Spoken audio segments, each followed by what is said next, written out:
तो hello everyone. आज हमने ये सेशन आप लोगों के लिए रखा है जिसमें जो लोग बच्चे अक्सर बच्चों को गाइडेंस की जरूरत पड़ती रहती है कि सर ना बहुत सारे बच्चे मुझसे पूछते रहते हैं कि क्या करें एग्जाम के बाद क्या करें या एग्जाम से पहले क्या करें। तो उन बच्चों के लिए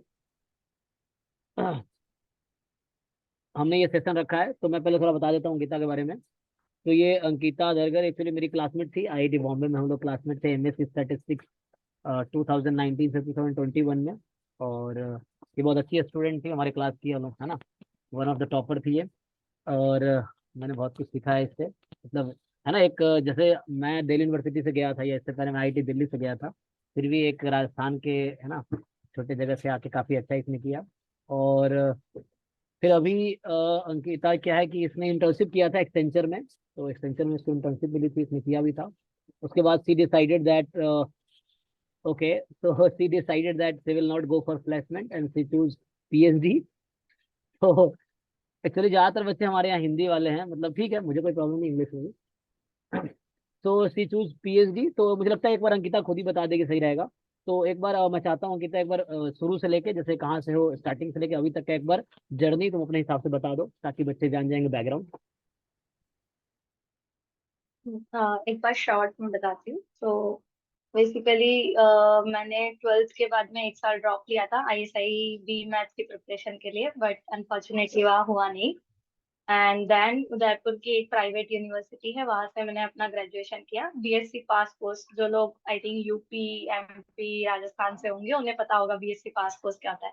मतलब कुछ भी मेजर माइनर कुछ नहीं होता है, सारे कोर्सेज इक्विवेलेंट होते हैं।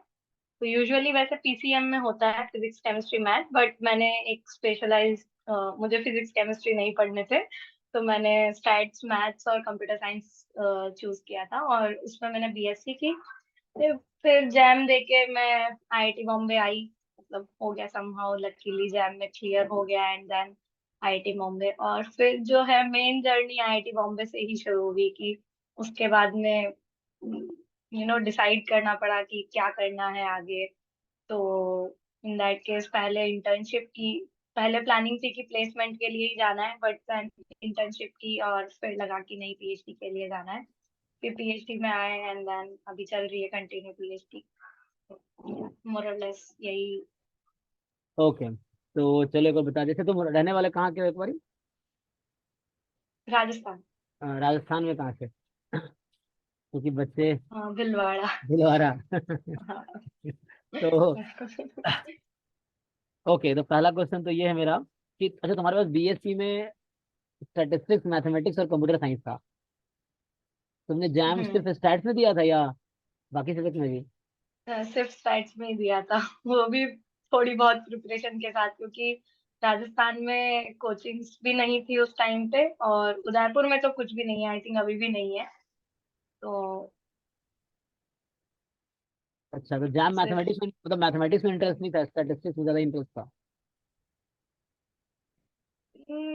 ग्रेजुएशन में मैथ से इंटरेस्ट हट गया था, स्टैट्स में आ गया था, क्योंकि मैथ्स को समझने के लिए टीचर्स ऐसे चाहिए जो अच्छे से समझा सके और आपको मतलब आपका इंटरेस्ट बना रहे। ट्वेल्थ तक मुझे मैथ्स में इंटरेस्ट था, इसलिए मुझे बी मैथ करना था।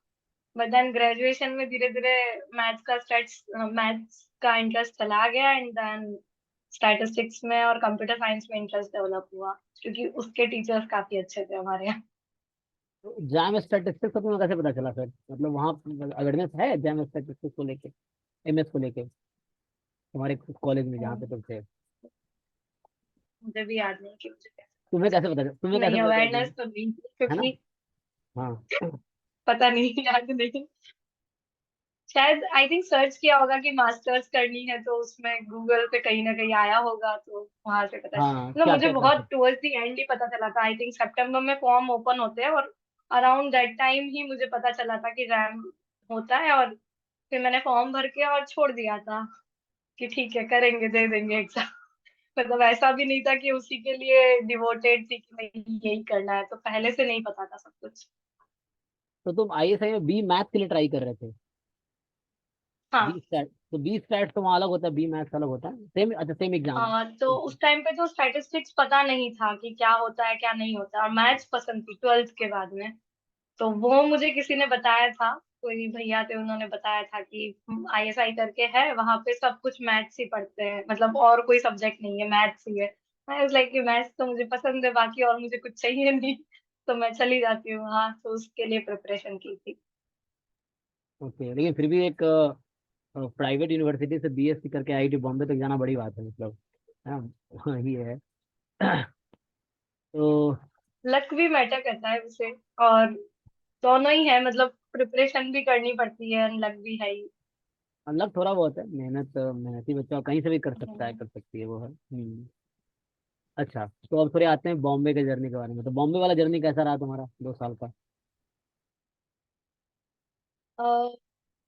मतलब वैसे अगर कंपेयर करें कि जो प्रीवियस कॉलेज का जो बैकग्राउंड था मेरा, कि जो प्राइवेट यूनिवर्सिटीज है और बॉम्बे, तो ये बहुत अलग थे। बॉम्बे में आके पता चला कि सब लोगों को ऑलरेडी बहुत अच्छा नॉलेज है स्टैटिस्टिक्स का और कंप्यूटर साइंस का और इन सब का।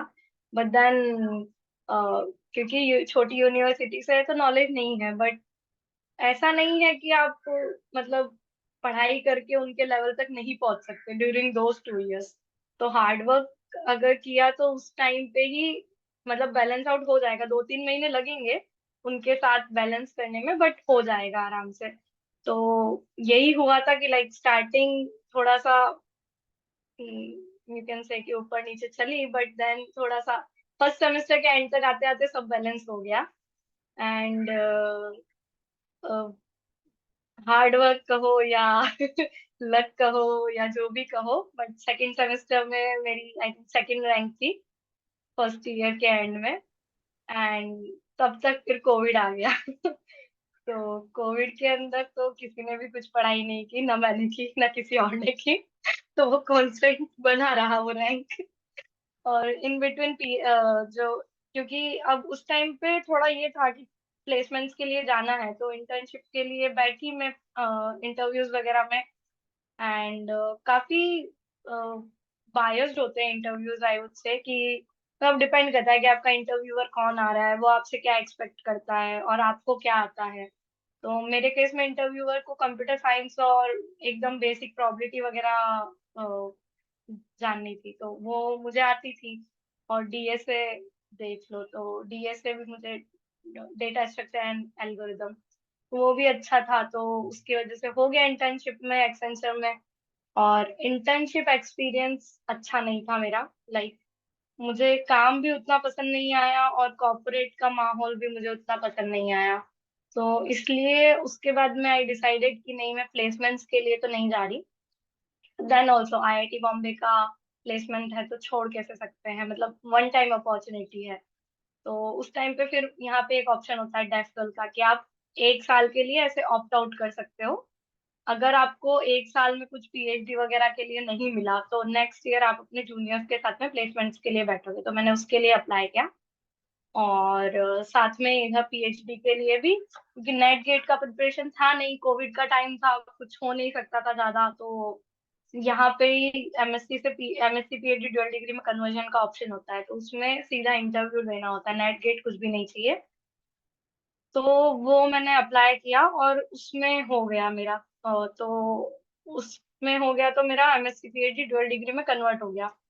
फोर्थ सेमेस्टर वाज ऑफलाइन, तो उसमें जस्ट एमएससी का पढ़ा और उसके बाद में यहाँ पे पीएचडी ज्वाइन की। तो मतलब मोर और लेस 2 साल तो यही थे कि बीच में कोविड भी आ गया, तो बहुत सारा अच्छा सा एक्सपीरियंस नहीं है। बट ओवरऑल देखा जाए तो मतलब अगर आप छोटी जगह से भी हो तब भी आप कोप अप कर सकते हो यहाँ के करिकुलम और सब चीजों के साथ में। प्रोफेसर काफी अच्छे होते हैं, काफी मतलब हेल्पफुल होते हैं, और बच्चे भी एक दूसरे की हेल्प करते हैं। तो इजी हो जाता है मतलब। ठीक है, तो मैं जो हमारे यूट्यूब पे जो लोग देख रहे हैं या जैसे अभी जो लाइव है उनको बता दूं। जैसे पहले बताया मैंने कि मैं अंकिता क्लासमेट थे आईआईटी बॉम्बे में, तो मेरा अंकिता के साथ जो एक्सपीरियंस रहा 2 साल का मैं बता देता हूँ। पहले तो हम लोग एक टीम में थे, आईएससीपी में, है ना? आईएससीपी में, हाँ, मेंटर्स वाले ग्रुप में। तो मैं डिपार्टमेंट कोऑर्डिनेटर था, और मतलब मैं मेंटर भी था, ये भी थी। हम लोग एक ही टीम में काम कर रहे थे। हम्म। वहाँ बॉम्बे में जो लोग अभी जाएंगे या जो लोग हैं, अभी कुछ बच्चे अभी होंगे जो बॉम्बे में होंगे, तो उनको पता है ऑलरेडी कि वहाँ मेंटर सिस्टम होता है कि जो बच्चा फर्स्ट ईयर में जाता है तो सेकेंड ईयर से उनको ऑफिशियली मेंटर अलॉट होते हैं, जो कुछ प्रॉब्लम होगा उसके सॉल्यूशन के लिए। तो हम लोग मेंटर थे, मैं भी था, अंकिता भी था, हम लोग 7 लोगों का टीम था, तो उसमें हम थे। फिर दूसरा ये इंटीग्रेटेड पीएचडी का बता रही थी, तो हम अपने क्लास से हम 2 लोग थे जो इंटीग्रेटेड पीएचडी में इंटरेस्टेड थे, एक मैं एक ये, दोनों इंटरव्यू दिए। मेरा इंटरव्यू अच्छा हुआ था, इसका खराब हुआ था। फिर भी मेरा सिलेक्शन नहीं हुआ, अंकिता का सिलेक्शन हुआ।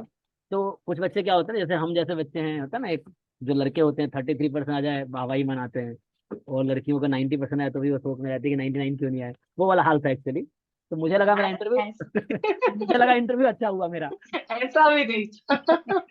तो और इसने बताया कि मेरा इंटरव्यू खराब हुआ, मैंने कहा मेरा हो जाना चाहिए, तो जब रिजल्ट आए तो नहीं, इसका मेरा सिलेक्शन मेरा हुआ। जेन्युइनली खराब हुआ था यार। मेरा उस टाइम मतलब वो interview I can not expect कि मतलब ऐसे इंटरव्यू में कोई नहीं लेगा।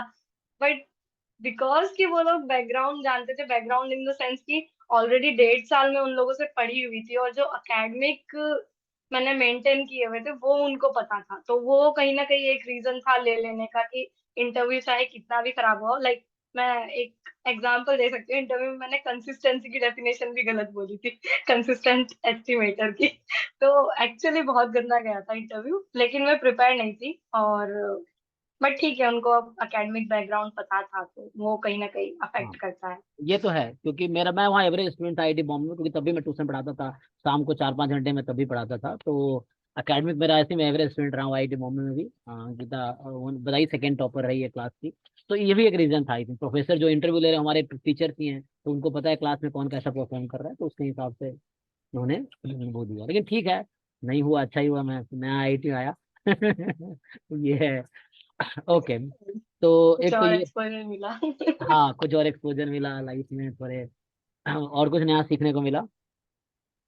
ठीक है, तो ये तो रहा कि जर्नी के बारे में। कुछ लोगों को, अगर आप लोगों को क्वेरी हो तो भी बता सकते हैं। तो एक तो आप लोगों को समझ आ रहा होगा, जो बच्चे बहुत सारे बच्चों का अच्छा ये रहता है। तो मैं क्या बताऊं, जैसे इंटर्नशिप प्लेसमेंट का है, तो तुम्हें मतलब ऐसा क्या एक्सपीरियंस खराब रहा, अगर कोई बच्चा जानना चाहे कि कैसे डिसाइड करना है कि मुझे जॉब करनी या नहीं करनी, मतलब कैसे पता चला तुम्हें कि तुम्हें नहीं, एक्सपीरियंस कैसे खराब रहा, काम में मजा नहीं आया ओके, या? हाँ। मतलब बताती हूँ। तो पहले तो मेरा मतलब जैसे अगर आप लोग को पता होगा तो यूट्यूब चैनल ऑलरेडी है, और वो 2018 से, मतलब यहाँ बीएससी सेकेंड ईयर से ही है, यहाँ पे आने के पहले से। तो टीचिंग में मुझे वैसे भी बहुत इंटरेस्ट है, तो मेरा ऐसा प्लान था कि even if I go for placements और कॉर्पोरेट में जाऊं, उसके बाद में मैं कहीं ना कहीं टीचिंग से जुड़ी रहूंगी, चाहे तो यूट्यूब के जरिए या ट्यूशंस के जरिए या ऐसा कुछ भी, बट जुड़ी रहूंगी टीचिंग से। अब हुआ ये कि मैंने जब इंटर्नशिप की तो एक तो ऑनलाइन थी, तो हम लोगों से मिल नहीं पाए, और मेरा फर्स्ट टाइम कॉर्पोरेट एक्सपीरियंस था, इसके पहले कभी कोई जॉब वगैरह नहीं थी। और मतलब वहाँ का वर्क कल्चर मुझे उतना पसंद नहीं आया, मतलब काफी यू कैन से ऐसा प्रेशर बनाने वाला कल्चर था, और काम इज लाइक उतना बुरा भी नहीं था, बट उतना कुछ इंटरेस्टिंग भी नहीं था मेरे लिए। मतलब जितना मुझे टीचिंग पसंद है उसके उससे अगर मैं कंपेयर करूँ तो वो 10% भी नहीं था। तो इसलिए फिर मुझे समझ में आया कि नहीं, मैं कॉर्पोरेट के लिए तो नहीं बनी हूँ। तो ठीक है, एक बार टीचिंग में ट्राई करके देखते हैं, या पीएचडी वगैरह में जाते हैं। अगर उसके बाद में भी लगा कि कॉर्पोरेट में जाना है, तो पीएचडी के बाद डेफिनेटली आप जा ही सकते हैं कॉर्पोरेट में, और बहुत लोग जाते हैं, और काफी अच्छे पैकेजेस भी मिलते हैं पीएचडी के बाद भी कॉर्पोरेट में। तो ऐसा तो है नहीं कि ऑप्शन जिंदगी में खत्म ही हो जाएगा कि कॉर्पोरेट में नहीं जाना है। बट उस टाइम पे यही लगा कि नहीं जाना है, फिर मैंने चूज किया कि पीएचडी में आना है। पीएचडी में आके शुरू के 1.5 साल एक्सट्रीमली मतलब ऐसे स्टेबल नहीं है लाइफ, क्योंकि क्वालिफायर्स होते हैं, और पता नहीं है, क्वालिफायर्स अगर नहीं, क्वालिफायर एग्जाम्स होते हैं जो क्लियर करने होते हैं पीएचडी में आने के 1.5 साल के अंदर अंदर। अगर वो एग्जाम्स क्लियर नहीं होते तो आपकी पीएचडी कैंसिल हो जाती है, और मतलब बेसिकली एग्जिट डिग्री मिलती है जो एमएस बाय रिसर्च। अब अगर मान लो 1.5 साल में आप इतना मेहनत करके भी क्वालिफायर्स क्लियर ना कर पाए, तो मतलब स्टेबिलिटी नहीं हुई ना। अब उसके बाद में आप क्या करोगे, उसके बाद में एग्जिट डिग्री लेके निकल के क्या करने वाले हो ना। कॉर्पोरेट में मतलब कॉर्पोरेट में जा सकते हो, बट उतना फिजिबल नहीं रहा ना। मतलब 1.5 साल आपने एकदम रिसर्च वाला एरिया में थे, और फिर एकदम से इधर चले गए, तो वो एक स्टेबिलिटी वाला इशू था कि जब दोस्तों को देखते थे तो लगता था कि यार सब स्टेबल है, एक खुद की ही लाइफ बहुत अनस्टेबल सी है। तो वो फेज क्लियर हुआ, मेरा भी फाइनल अटेम्प्ट में ही क्वालिफाई क्लियर हुआ। और उसके बाद और दूसरी चीज ये भी हो गई कि जैसे अब पहले जब मैंने पीएचडी के लिए अप्लाई करना चाहा था, तभी हमारे यहाँ के एक प्रोफेसर ने मुझसे बात की थी और उन्होंने बोला था कि देखो अगर पैसा देख रही हो तो कभी मत आना पीएचडी में, क्योंकि पीएचडी में पैसा नहीं है। और कॉर्पोरेट वालों को मिलते हैं तुम्हें 1 लाख, 1.25 लाख, 1.5 लाख, कोई कोई अभी तो 2 लाख पे भी है। तो इट्स लाइक कि अगर पीएचडी में हो तो आपको 31,000 ही मिल रहे हैं, तो अगर आप दोस्तों से कंपेयर करोगे तो बहुत लो फील ही होगा। तो शुरू के 1 1.5 साल तो मुझे भी लो फील हुआ, बट देन धीरे धीरे जब मैं लोगों से मिलने लगी कॉर्पोरेट वालों से, तो okay what type of exam, let me come to that letter. तो उस टाइम पे मुझे रियलाइज हुआ कि नहीं, कॉर्पोरेट लाइफ भी is not a good thing. मतलब पीएचडी लाइफ में आपके पास चॉइसेस है, आप अपनी मन मर्जी कर सकते हो, आपको जब पढ़ना है आपने पढ़ा, नहीं पढ़ना है नहीं पढ़ा, आपको जैसा मन है वैसा आप काम कर रहे हो। बट कॉर्पोरेट में ऐसा ऑप्शंस नहीं है, आपके मैनेजर ने कुछ काम दिया आपको करके देना पड़ेगा, कोई चॉइस नहीं है बेसिकली। तो आपके पास पीएचडी लाइफ में बहुत फ्रीडम होती है एक्सप्लोर करने की, बट उसमें नहीं होती है। फिर धीरे धीरे लगा कि इवन दो यहाँ पे पैसे कम है, यहाँ पे सुख शांति है जो कॉर्पोरेट लाइफ में मुश्किल से मिलती है। तो ये ओवरऑल है। और अभी तो मुझे यही लगता है कि मैं कॉर्पोरेट शायद ही जाऊंगी even in future, teaching line में ही रहना पसंद करूंगी। ओके, कमिंग टू धर्मेंद्र का question, what type of exam in PhD. तो बेसिकली पीएचडी में फर्स्ट तो कोर्स वर्क कंप्लीट करना पड़ता है कि फिक्स एक नंबर ऑफ क्रेडिट्स है वो तुम्हें कंप्लीट करने पड़ेंगे। उसके अलावा उसी कोर्स वर्क के बेस पे कुछ पर्टिकुलर एग्जाम्स होते हैं, जैसे यहाँ पे आईआईटी बॉम्बे में प्रोबेबिलिटी एंड स्टैटिस्टिक्स 2 पेपर्स है। तो हर सेमेस्टर के एंड में इसका एग्जाम होता है, इनको क्वालिफायर्स बोलते हैं। 60% मार्क्स मार्क्स स्कोर करने होते हैं और क्लियर हो जाएगा। तो दोनों ही पेपर क्लियर करने होते हैं, हर सेमेस्टर के एंड में आप दे सकते हो, तो 3 सेमेस्टर मिलते हैं आपको देने के लिए। तो इनको क्वालिफायर्स बोलते हैं। अब अगर 60% वैसे सुनने में तो बहुत कम लगता है, क्योंकि कोर्सेज में तो हमारे 8 10 9 सब लगते हैं इतनी ग्रेड्स मिलती है, बट इन इन एग्जाम्स में स्पेसिफिकली 60% स्कोर करना बहुत डिफिकल्ट होता है। इवन मेरा एक क्वालिफाई 64 पे क्लियर हुआ है, बच्चों के 60 पे क्लियर होते हैं, मतलब अच्छे अच्छे बच्चों के भी। तो ये थोड़ा सा मतलब ऐसा फेज होता है कि यार स्टेबिलिटी नहीं है लाइफ में। आईआईटी जैम एमएस की तैयारी कैसे करें, ये इसका आंसर संतोष से ज्यादा अच्छे से कोई नहीं बता अब तुम बता, सकता। तुमने कैसे तैयार, तुम्हारे भी अच्छे रैंक है मतलब जैम में, तो कैसे तैयार, तुम्हारा आई थिंक 50 रैंक था मुझे याद आ रहा है शायद, इज इट? यार देखो, हमारा टाइम अलग था। देखो हम लोग ने, मुझे नहीं पता संतोष की तैयारी कैसी थी कैसी नहीं थी, बट मेरा ऐसा था कि मुझे बहुत एक्सपेक्टेशंस नहीं थे कि मुझे जाना ही है आईआईटी बॉम्बे या करना ही है, ऐसा कुछ नहीं था। तो मैंने जस्ट लाइक दिसंबर, शायद में तो एग्जाम होता ही है, दिसंबर टुवर्ड्स द एंड मैंने स्टार्ट किया प्रिपरेशन। और थ्योरी पढ़ी थोड़े दिन तक, और थोड़े दिन प्रीवियस ईयर क्वेश्चंस लगाए, और एग्जाम दिया। ठीक है, लगा कि अच्छा गया है, जितनी मेहनत की थी उसके हिसाब से ठीक गया है। और कुछ कुछ तुक्के भी लगाए, तुक्के भी सही निकले बी और सी सेक्शन में लगा ही सकते हो तो उसके बाद में जब रिजल्ट आया कि हाँ AIR 51 है, तो आई लाइक अलग दुनिया में थी मैं कि अरे वाह इतनी अच्छी रैंक आ गई है। तो उस टाइम ये नहीं पता था कि 51 बॉर्डर रैंक होती है तो हो सकता है कि ना हो तब तो यही लगा था कि कोई जाएगा इस रैंक में तो प्रिपरेशन मेरे एंड से कुछ खास थी नहीं। 1 महीना मैंने प्रिपरेशन की थी, थ्योरी पढ़ी थी और प्रीवियस ईयर क्वेश्चंस लगाए थे, यही मैंने मेन किया था। इसलिए मैं हमेशा प्रीवियस ईयर क्वेश्चंस पे ही ज्यादा फोकस रखती हूँ अपने वीडियोस में भी, क्योंकि वही मतलब वही एक चीज है कि जो कंपटीशन एग्जाम्स में तुम्हें पार करा सकती है, कि अच्छे से थ्योरी वाली करो मत करो, लेकिन प्रीवियस ईयर का थ्योरी थोड़ा बहुत देख लो और प्रीवियस ईयर क्वेश्चंस लगाओ बस। तो तो मैं लेकिन लोग, अब ये है कि उस टाइम पे ना उस टाइम पे ऐसा था कि संतोष की भी कोचिंग्स वगैरह इतनी नहीं थी, आई थिंक तुम्हारी भी कोचिंग नहीं थी उस नहीं, टाइम पे मैंने शायद। बाद बाद में नहीं स्टार्ट थी, किया, मैं कोविड में स्टार्ट किया। बाद में कोविड में शुरू आया की तो थी, स्टार्ट हाँ। किया था। तो उस टाइम पे यूट्यूब पे कोई चैनल नहीं है, कोचिंग्स नहीं है जो तुम्हें गाइड कर सके। और जो कोचिंग्स है वो आई थिंक दिल्ली में होगी या एक आध कहीं पे मुंबई में होगी। तो अधिकतर बच्चे जो थे वो बिना कोचिंग के एग्जाम देने वाले थे। हम्म। और बहुत सारे ऐसे थे जो सिर्फ मैथ्स के बेसिस पे आते थे, स्टैट्स पढ़ते ही नहीं थे। तो उस टाइम पे it was much easier to clear that exam and यहाँ पे आना।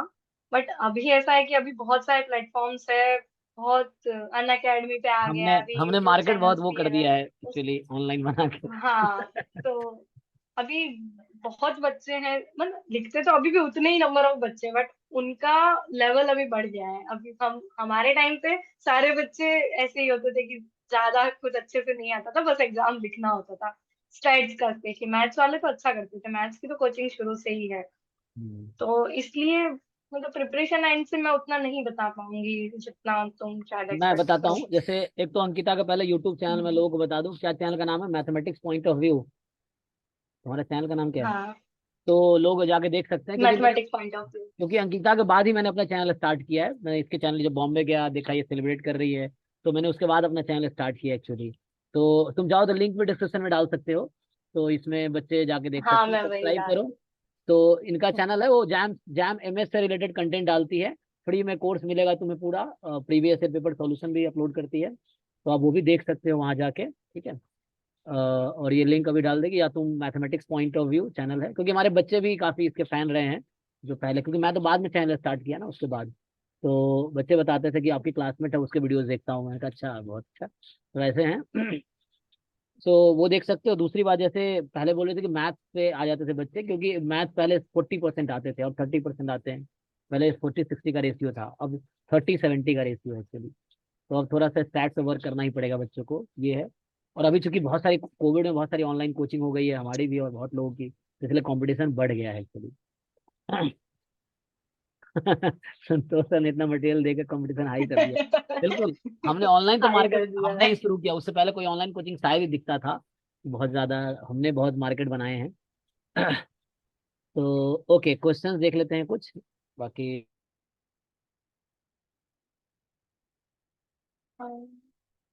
How should we select topic and problem for PhD? वो तुम्हें अभी सेलेक्ट करने की जरूरत नहीं है, तुम एक बार पीएचडी ज्वाइन करो, फिर वो धीरे धीरे अपने आप हो जाता है। वो एक प्रोसेस है, और प्रोसेस के थ्रू जब तक नहीं जाओगे तब तक नहीं होगा। वो अभी से तुम सेलेक्ट करना चाहो तो नहीं कर पाओगे, क्योंकि अभी तुम्हें एक्सपोजर भी नहीं है उतना कि क्या सेलेक्ट करना चाहिए, कौन सा टॉपिक अच्छा रहेगा। जब जाओगे पीएचडी के लिए, सीनियर्स लोगों से बात करोगे, प्रोफेसर से मिलोगे, तब अपने आप डिसाइड होगा वो। मतलब इंटरेस्ट का सब्जेक्ट देख लो क्या है, क्योंकि वो इंटरव्यू में चुनना होता है ना एक सब्जेक्ट इंटरव्यू देने के लिए, तो वो आप देख लो ये कौन सा वो अच्छा लग रहा इंटरेस्ट नहीं, वो ये सब्जेक्ट बोलो है जो तुम्हें अच्छे से कि आता हो। आता हो, हाँ मतलब अच्छे से आता हो। तो रिसर्च अलग हो गया, हाँ ये भी सही बात है। मतलब एक्चुअली वैसे वो चीज डिपेंड करती है। जैसे अगर खड़गपुर में संतोष बता रहा था कि प्रोफेसर स्टार्टिंग में ही अलॉट हो जाते हैं गाइड। हम्म। तो अगर वैसा सीन है तो तब डेफिनेटली तुम्हें थोड़ा एक ब्रॉड एरिया देना होता है। ऐसे नहीं कि टॉपिक हाँ एग्जैक्टली देना है कि तुम्हें इस पे काम करना है, एक ब्रॉड एरिया के इंफ्लुएंस में करना है, या हाँ मान लीजिए रिग्रेशन साइड में करना है, मॉडलिंग में करना है, एपिडेमियोलॉजी में हाँ, करना टाइम है, सीरीज ऐसे है या जो भी एरिया है, उतना ही हाँ। बता। हाँ, हाँ, sure। तो क्या बोल रहे थे, it's feel pleasure to hear, अच्छा, hear your journey, I believe life में ये जर्नी आई। मोटिवेट। बिल्कुल बिल्कुल, लाइफ में क्या है, सक्सेस फेलियर आते रहते हैं। तो तो what we read in course work में, जैसे एमएससी बीएससी करते हो वैसे ही 1 साल का कोर्स वर्क होता है ना। तो एक कोर्स उसमें अलॉट होते हैं हाँ, जो रिसर्च में जरूरत पड़ सकती है आपको उसकी, या जैसे एक रिक्वायरमेंट है बेसिक बनाने के लिए, उसका आपका लेवल इंप्रूव करने के लिए। जैसे कि स्टैटिस्टिक्स के अंदर प्रोबेबिलिटी आपने पढ़ी होगी, but measure theoretic probability MSc में होना जरूरी नहीं है, तो वो कोर्स हो गया है। और मतलब जो कोर्सेज ऑलरेडी किए हैं सब थोड़ा उनका डीप में जाके कि एकदम बेसिक से बिल्ड करके उस कोर्स को, ऐसा जब हम एमएससी वगैरह में पढ़ते तो हम बहुत बार सीधे फॉर्मूला पढ़ते हैं, या डेरिवेशन भी पढ़ते तो उतना डिटेल में नहीं पढ़ते। तो पीएचडी कोर्स वर्क थोड़ा रिगरस होता है देन कंपेयर टू एमएससी, और कुछ। But hmm. Actual science placement I don't तो हम लोग थिंक को सो, आइडिया बट नहीं है। हाँ, do we get actual science place? I don't think so, मैंने कभी सुना नहीं। एक्चुअली वो मेघा थी, मेघा जो अपनी क्लास में, मेघा अग्रवाल, वो उस फील्ड से आई थी। मेघा, नेहा, हम्म। नेहा और ये मेघा, ये लोग उस फील्ड से आए थे ना। तो उन लोगों को आइडिया होगा। ये लोग, इनका बैकग्राउंड एक्चुअल में था, बट इनका placement I don't think so actual में हुआ नहीं था। नहीं, ये तो एनालिस्ट लोग है ना, आईसीआईसीआई में दोनों का हुआ था। हम्म। हम्म। तो इसका तो आइडिया नहीं एक्चुअल का। आगे क्या है? I have completed MSc statistics. और नहीं, what exam should we be preparing for if we want to go for PhD? Basically, what's the process? Okay, NET and GATE, ये दोनों में से कोई सा भी एक तो क्लियर होना ही चाहिए। और उसके बाद में ऐसा होता है कि लाइक हाँ, दिसंबर के दिसंबर या फॉर्म्स आई थिंक अक्टूबर में खुलते होंगे। अक्टूबर नवंबर में, हाँ। अक्टूबर नवंबर में फॉर्म्स खुलते हैं और वापस जुलाई में भी एडमिशन होता है, तो उसके तो फॉर्म अप्रैल भी मई में, अप्रैल मई मई में। जून जुलाई के हम्म। आसपास खुलते हैं। तो उन फॉर्म्स को मतलब अलग अलग यूनिवर्सिटीज में अप्लाई करना होता है, ऐसे कंबाइन आई थिंक कहीं नहीं होता पोर्टल जैसे एमएससी का होता है। हाँ, अलग अलग जाके हर वेबसाइट पे जाके अप्लाई करो। हम्म। मतलब पहले नेट या गेट क्वालिफाई करो, उसके बाद डिफरेंट इंस्टीट्यूट में जाके अप्लाई कर सकते हो आप। कुछ इंस्टीट्यूट्स हैं, जैसे दिल्ली यूनिवर्सिटी अपना एंट्रेंस कराती है, तो बिना नेट गेट के भी आप वहाँ पीएचडी कर सकते हो, क्योंकि उनका एंट्रेंस क्वालिफाई करना पड़ेगा फिर। ये है। शुभांकर क्या पूछ रहे हैं ma'am, which one we should choose, IIT और आईजर? एक्चुअली अभी क्या कर रहे हैं अंकिता ना, IIT depend jam, on your. IIT jam के स्कोर पे आईजर ऑफर कर रहा है कोर्सेज। जैसे तुमने आईएससी बैंगलोर का इंटरव्यू ओके। दिया था तुमने, आईएससी बैंगलोर हाँ का, हाँ हाँ। वैसे ही अब आईजर क्या कर रहे हैं, इंटरव्यू ले लेके वो जैम एमएस पे एडमिशन ले रहे हैं, सेम आईआईएससी के तरीके से। तो वो ऑफर बट करते देन हैं। आइजर्स में आई थिंक सिर्फ एक या दो ही आइजर्स है जिसमें स्टैटिस्टिक्स है, बाकी सब में तो नहीं नहीं, मैथ्स ही है। वो सब इंटीग्रेटेड पीएचडी जो आईएससी बैंगलोर ऑफर करता है ना, इंटीग्रेटेड पीएचडी इन हाँ मैथमेटिक्स, ये हाँ, सब वही ऑफर करते इंटीग्रेटेड हैं। PhD but domain, mathematical science, मतलब domain mathematics major. Mathematical sciences, तो ये एक बहुत बड़ा घोटाला है। जो लोग मैथमेटिकल साइंसेस बोलते हैं उनके पास अधिकतर मैथ्स ही होती है, ये मैं ऑलरेडी सफर कर चुकी हूँ। लाइक मैंने मास्टर्स के टाइम पे आईआईटी का रिजल्ट तो बहुत लेट आया था क्योंकि मेरा थर्ड लिस्ट में हुआ था। तो मैंने आइजर मोहाली, आइसर भोपाल और आईआईएससी, इन तीनों के इंटरव्यूज दिए थे इस बेसिस पे कि उनके पास मैथमेटिकल साइंसेस है तो स्टैट्स एंड कंप्यूटर साइंस भी होगी, बट नहीं होता है। तो पहले से आई थिंक स्टैटिस्टिक्स मेजरली तुम्हें शायद या तो पुणे में मिलेगा या कोलकाता में मिलेगा। हाँ, इनके अलावा शायद ही कहीं है। और आइजर्स का बहुत मतलब रिसर्च वाला ओरिएंटेड ज्यादा रहता है, माहौल है। प्लेसमेंट्स आई डोंट थिंक सो कि इतने अच्छे मिलेंगे। मैम आई अभी हैव जो कंप्लीटेड माय। गेट में अभी जो उन्होंने न्यू कोर्स लॉन्च किया है उनका, कि एआई एंड डेटा साइंस की उन्होंने एंट्रेंस रखी है इस साल से, तो उसके क्या बेनिफिट्स हैं? एक्चुअली जैसे गेट मैथमेटिक्स होता है ना, जैसे गेट स्टैटिस्टिक्स 2019 में इंट्रोड्यूस हुआ था, तो इस साल GATE machine artificial intelligence and data science introduce हुआ है। तो बेनिफिट इसका वही बेनिफिट है, जैसे जो एमटेक डेटा साइंस जहाँ जहाँ हो रहे हैं, तो वहाँ पे इसके थ्रू एडमिशन होंगे। लेकिन ये नहीं कि इसके थ्रू ही एडमिशन होंगे, मतलब ये भी एक वो रहेगा। तो जैसे बहुत सारे ना जगह जहाँ पे डेटा साइंस में एमटेक है या डेटा साइंस में पीएचडी है, तो गेट का मेनली तीन बेनिफिट है ना, जैसे एक तो जॉब हो गया, कुछ जगह जॉब मिलती है, क्रीज हो गई, जैसे ये सब एमटेक में एडमिशन हो गई या पीएचडी में एडमिशन हो गई। तो ये जो नया कोर्स आया है, ये नया जो गेट का पेपर है, इसका भी वही पर्पस है जो बाकी का रहा है। तो अभी तो वही है कि जस्ट इसके थ्रू आपको डेटा साइंस रिलेटेड कोर्स होंगे, वहाँ पे एडमिशन मिलेगा, एमटेक में या पीएचडी में, दोनों में इनफैक्ट किसी एक में आप ले सकते हो। यही होगा। और I think data science and AIML वाले जो कोर्सेज है वो इंटरडिसिप्लिनरी हो सकते हैं, तो हाँ, इट्स नॉट लाइक कि सिर्फ और सिर्फ एआईएमएल वाले गेट से ही एंट्री मिलेगी, तो वो आई थिंक तुम्हें चेक करना होगा। नहीं, स्टैट्स वाले से भी मिलेंगे, ओके, मैथ्स देयर वाले इज से वन मिलेंगे। Interesting question. Ma'am, why choose IIT after BSc? पहले मुझे ये बताओ कि दूसरा ऑप्शन क्या है, तब मैं आंसर करूंगी इसको।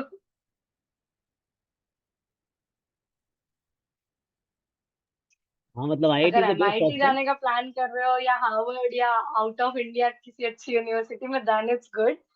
इंडिया में रह रहे हो तो आईआईटी आ जाओ, और कुछ अच्छा नहीं है। मतलब जितना एक्सपोजर तुम्हें आईआईटी में मिलेगा उतना एक्सपोजर दूसरी जगह मिलना मुश्किल है, बहुत मुश्किल है। तो आईआईटी का ये बहुत बड़ा बेनिफिट है। और प्रोफेसर्स, कोई डाउट नहीं है कि बहुत अच्छे होते हैं, मतलब बहुत अच्छे in terms of their, like उनका जितना एकेडमिक बैकग्राउंड अच्छा है और उनको जितना नॉलेज है उतना तुम्हें नॉर्मल यूनिवर्सिटीज में नहीं मिलेगा। आईआईएससी आईएसआई जा सकते हो, सोच सकते हो, no doubt. CMI is also good option for those in maths. ISI अच्छा ऑप्शन है for those in statistics. And अगर ये दोनों नहीं मिल रहे तो फिर आ जाओ आईआईटी में। पीएचडी के बाद करियर अपॉर्चुनिटीज, वैसे मेरी भी पीएचडी नहीं हुई है। मेनली तो वैसे प्लेसमेंट्स पे जा सकते हैं, हमारे यहाँ से कुछ कुछ लोग गए हैं प्लेसमेंट्स में। बट डिपेंड करता है कि तुम्हारा इंटरेस्ट कैसा है। इफ यू वांट, तुम टीचिंग लाइन में जा सकते हो। बट टीचिंग लाइन के अपने कुछ कुछ प्रॉब्लम्स है, लाइक अगर मैथ्स में हो तो फिर प्रॉब्लम्स ये है कि मैथ्स में ऑलरेडी कंपटीशन कंपटीशन बहुत हाई है। और अगर आईआईटी में ही चाहिए तो फिर पोस्ट डॉक करनी पड़ेगी कहीं फॉरेन यूनिवर्सिटी से, यहाँ से इंडिया से नहीं चलेगी पोस्ट डॉक। ठीक। संतोष, तुम म्यूट पे। नहीं नहीं, मैं बोल रहा हूँ कि ये अभी मीटिंग एंड हो जाएगी, दोबारा सब लोग सेम लिंक से ज्वाइन करना फर्दर क्वेश्चन के लिए। बाकी जो क्वेश्चन है या तो वो लिखने पड़ेंगे, दोबारा पूछना पड़ेगा। क्योंकि ये मीटिंग अभी 40 मिनट का ही था, तो ये एंड हो जाएगा। तो क्वेश्चन अभी दोबारा हम लोग वो करेंगे। जैसे मैं फोटो ले लेता हूँ, क्वेश्चन एक बार देख लेंगे।